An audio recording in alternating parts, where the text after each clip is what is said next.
কে বলছি তো একজনের কাছ থেকে দুজন এই বিষয়টা কিন্তু ছড়ানো হয়েছে ফেসবুক স্ট্যাটাসে। আসলে যারা অনেকেই দিয়েছে, যেহেতু বুবলির নামটা এসেছে, আর আপনারা জানেন এর আগে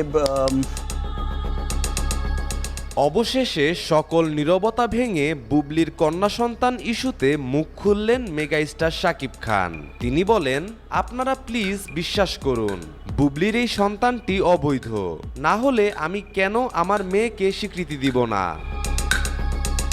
বুবলির সাথে আমার তেমন কোনো রকম কোনো সম্পর্কই নেই।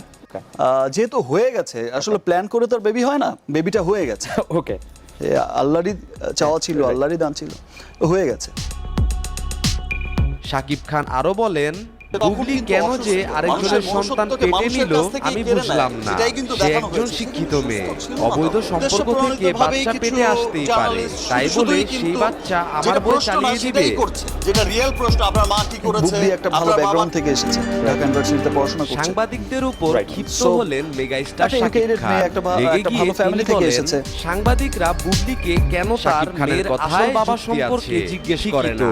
কয়েকদিন পরেই আপনারা বুঝতে পারবেন, বাবা হলে আমার সাথে তাহলে তো অবশ্যই সে তার মেয়েকে নিয়ে দর্শকদের সামনে এটা আসতো আসলে কয়েকদিন এবং পরে স্বীকৃতি বিষয়টা দিত। খোলাসা হয়ে যাবে সবার সামনে, কিন্তু তখন বিষয়টা একদম মানে ক্রিস্টাল ক্লিয়ার হয়ে যাবে, একদম পুরোটা ক্রিস্টাল ক্লিয়ার, একদম পুরো পরিষ্কার পানির মতোই, একদম স্বচ্ছ পানির মতোই কিন্তু দেখবে সবাই যে বিষয়টা কি হয়েছে, বিষয়টা কি হয়েছিল এবং বিষয়।